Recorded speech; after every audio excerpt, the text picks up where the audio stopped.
สบายดีทุกคนเนาะวันนี้แสงกะสิมาแม่นม่วงเนาะกะช่วงนี้บ่ได้ถ่ายคลิปลงนี่ก็หลายเดือนแล้วเนาะทุกคนเนาะเพราะว่าแสงเปิดห้านขายเครื่องอยู่เฮือนเนาะบ่ค่อยได้มีเวลาได้ถ่ายคลิปลงแล้วก็บ่ค่อยได้ออกไปใส่นะก็เลยว่ามีโอกาสเลยมีเวลาว่างน้อยนึงเนาะสิมาแม่นม่วงเนาะทุกคนเนาะม่วงเป็นต้นอยู่เฮือนของย่านี่แหละมันเป็นม่วงที่นี่ก็จะห้องมองก้นซอดเนาะเวลากินแล้วสิแซ่บเลยไปเบิ่งน้ำกันเลยเนาะมะม่วงสุกคาต้นไม่พร้อมมาแม่นกันเลยเนาะป้าอันนี้เจียกินหรือเปล่านี่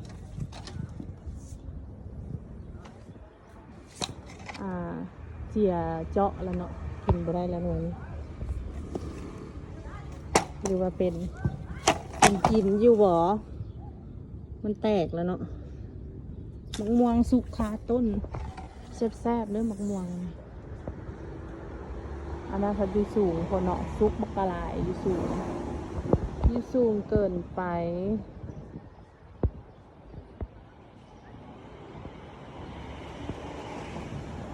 เนาะซุกแต่ว่าเพิ่นอยู่สูงเกินไปไม่เฮาบ่ถึงเนาะม่วงหน้าบ้านอันนี้กินส้มคือสิพอดีแซ่บเนาะ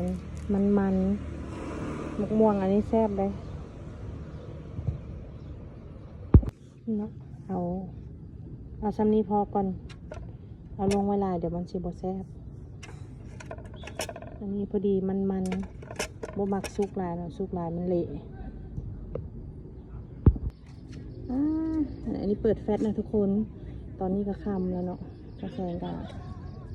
สิไปแล้วได้นี่คลิปสั้นๆอันนี้ก็อยู่เฮือนเนาะอยู่เฮือนกับโมงนี้ก็มีคนมาเตะบ้านกระแสงก็เปิดห้านขายเครื่องอยู่ทางหน้าเบื้องนั้นโดยไปแล้วได้ทุกคนสบายดีเด้อ